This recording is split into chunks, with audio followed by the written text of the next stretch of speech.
Hi, I'm Neil Schultz. A lot of directors, vice presidents, and senior leaders are more qualified than the response they're getting from the market would suggest. And when that happens, the natural assumption is usually one of these three things. One, I need a better resume. Two, I need to apply to more jobs. Or three, this market is just impossible. Now, sometimes the resume does need work, and yes, this market is challenging, but in many cases, that's not the real issue. The real issue is strong experience is not the same thing as clear market positioning. And if the market is not interpreting your value clearly, specifically, and credibly, then you can be far more qualified than your traction suggests. That is what I want to unpack in this video. I want to show you just how clearly and why strong leaders often struggle to land interviews, even with meaningful experience, and what actually needs to change. So let's start with the real problem.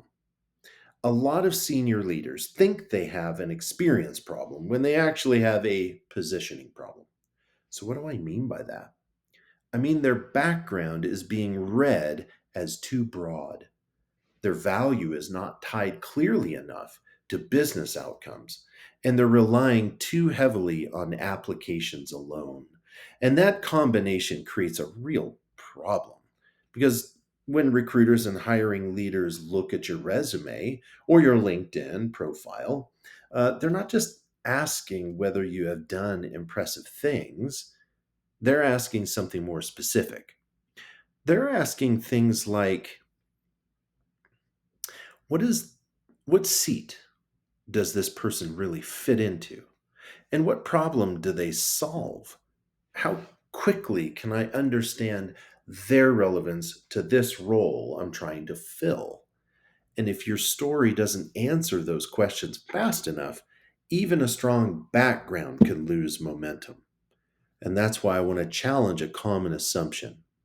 A lot of strong leaders believe their experience should speak for itself. But the market does not reward self evident, it rewards clarity. And that's the shift. So let's look at what most leaders think versus what's actually true.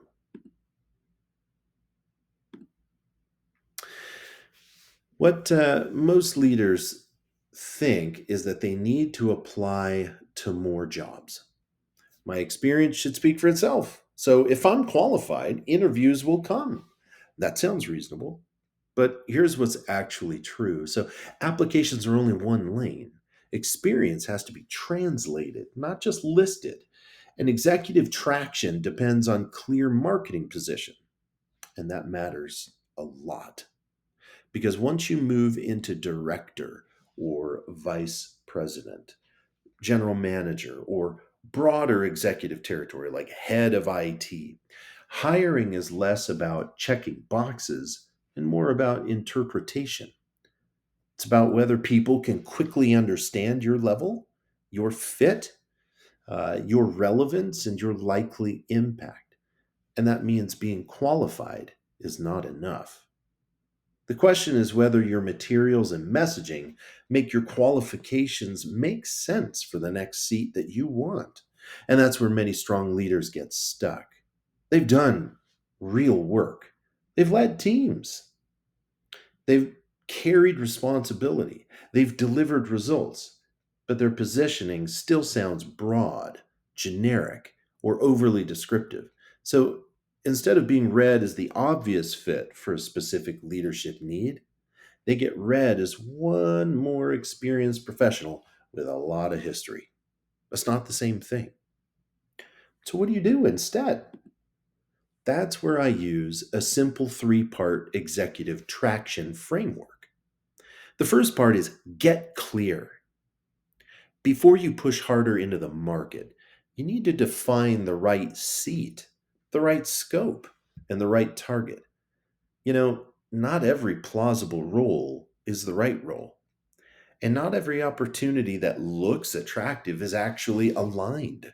And if your target is too broad, your messaging usually becomes too broad right along with it. So the first question to ask yourself is, what role am I actually trying to be read for next? What kind of scope? What kind of environment? What kind of business problem? Because clarity upstream drives clarity downstream. And the second part is get ready. That's where your resume, LinkedIn, and leadership narrative need to align to the target you just clarified. And that's where a lot of strong people unintentionally weaken themselves because they try to preserve every dimension of their background. They want to be comprehensive, they want to be accurate, they want to include all the moving parts, but the market is not asking for all the moving parts that you've done in your career. So the market is asking for a credible, relevant, compelling interpretation of your value. And that means your resume should not just be a record of your experience. It should be a strategic argument for why you make sense in the next seat. So your LinkedIn shouldn't just echo your work history, it should reinforce your positioning. And your leadership narrative should not sound like a long autobiography, it should sound like clarity. The third part is get noticed. And that's where executive job searches often separate from lower level searches. Senior leaders don't usually win by hiding behind applications alone. They win by creating better conversations. And that can include recruiters or former peers, hiring decision makers, industry contacts, people close enough to the real business need to see your relevance before you get flattened into a pile of applicants. So if your search is built upon almost entirely around online applications, that alone might be limiting your traction. Not because applications never matter, but because they're only one lane. And for many senior leaders, they're not the lane that creates the strongest advantage. So, again, the framework is simple: get clear, get ready, get noticed. And that's where traction starts to change. Let me make this a little more concrete. Here's a simple example. Suppose someone describes themselves this way: operations executive with 20 years of cross functional leadership experience. Now, is that false? No. It might be perfectly true, but it is generic. It doesn't give the market much help in understanding how to interpret that leader's value. Now, if there's a market interpretation shift,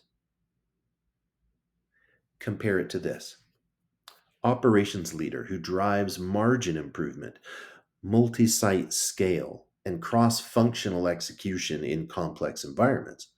Now, that lands differently, doesn't it? Why? Because it starts to signal business outcomes. It starts to signal operating context, and it starts to signal executive relevance. That is the shift. Not from false to true or broad to strategic, from descriptive to market relevant, from history to interpretation. And that's exactly what many strong leaders are missing. They're telling the truth, but they're not telling the truth in a way that helps the market understand what their truth means. And that's a major difference. So here's another version from a technology angle. A broad version might sound like this: senior technology leader with extensive experience leading teams in transformation. Again, it's not false, but it's still broad. A stronger version might sound like this: technology executive who leads modernization, enterprise scale delivery, and cross functional transformation tied to growth, resilience, and operational efficiency. That second version gives the market something a little more useful. It signals scale, outcomes, executive level business value. And that's what stronger positioning does. It helps the market read you the right way. So let's bring this together. If you're a director, a vice president, or senior leader, and you're not getting the response that you expected, don't immediately assume the answer is to work harder inside the same frame. Don't assume more applications will fix a weak interpretation problem. And don't assume your experience automatically speaks for itself. Instead, step back and ask better questions. Is my target actually clear? Does my messaging make the next seat obvious? Is my value tied clearly enough to business outcomes? Am I creating the kinds of conversations that senior level searches usually require? Because strong experience alone doesn't create traction, clear positioning does create traction. And better positioning creates better conversations. And that's the real shift. So, what should you do next? Well, here's three things. First, narrow your target before revising your message. Second, rewrite your headline and executive narrative around business outcomes, not just responsibilities or history. Third, build traction through conversations, not just applications. And that's where momentum starts. That's where executive searches begin to feel less random and more strategic. Look, if you want help thinking through that more clearly, I put together a free resource called the Executive Hidden Job Market Playbook. It's designed to help senior leaders think more strategically about positioning, traction, and the conversations that actually move searches forward. You can grab that in the description below. And if you want a more private, high touch level of support around your positioning, interviews, resume, LinkedIn profile, and all your next move, you can also learn more about Raise the Roof VIP below as well. Now, if this video was helpful, subscribe and I'll keep putting out weekly videos for directors, vice presidents, and C suite senior leaders who want a smarter path forward. And remember this isn't about trying harder inside the wrong frame. It is about making sure the market can actually understand your value in the way that matches the next seat you want. And that's where traction matters and begins.